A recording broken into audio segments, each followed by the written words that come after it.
દિનેશભાઈ સોરઠિયા તેમજ તમામ ward number 4 અને 5ના ઉમેદવારો તેમજ અહીંયા ઉપસ્થિત રહેલા ભાઈઓ બહેનો અને આમ આદમી પાર્ટીના સંગઠનના તમામ કાર્યકર્તાઓ, આજે તમામનો પહેલા તો હું ખૂબ ખૂબ આભાર માનું છું.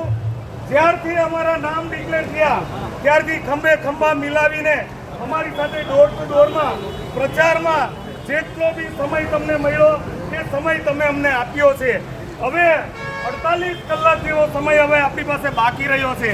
ખાસ કરીને વિનંતી છે કે હવે રાત દિવસ સૂયા વગર એક જ કામ આપણે કરવાનું છે કે ભાઈ આમ આદમી પાર્ટીના આખા સુરતમાં, આખા વરાછામાં જ્યાં જ્યાં આપણા ઉમેદવારો હોય, વોર્ડ નંબર 4 અને 5ના ઉમેદવારો હોય, તે તમામ લોકોએ ફોન કરી અને કહેવાનું છે એના ક્રમાંક નંબર કંઈ યાદ ન રહે તો એમ કહેવાનું છે ઝાડુનું બટન દબાવો, 4 ઝાડુના બટન દબાવો અને છેલ્લે પીળું બટન દબાવી અને ઉમેદવારને વિજયી બનાવો. ખરેખર આ નાના માણસોની પાર્ટી છે, આમ આદમી પાર્ટી છે.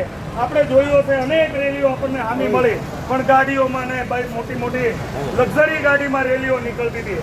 આપણે તમામ લોકોએ પગપાળા ચાલીને જે સમર્થન આપ્યું છે આખા વિસ્તારમાં લોકોએ જોયું છે. ખરેખર તમારો હું દિલથી ખૂબ ખૂબ આભાર માનું છું. અને હવે હું આપણા પ્રદેશ સંગઠન મંત્રી,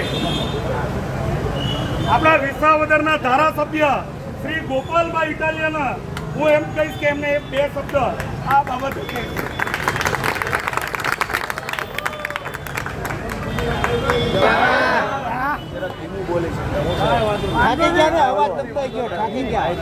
મારું બાબુ દિનેશભાઈ બોલો પણ સ્પીકર અંદર પડ્યું છે. 4 અને વોર્ડ નંબર 5ની પદયાત્રામાં રહેલા આગેવાનો બધાનો ખૂબ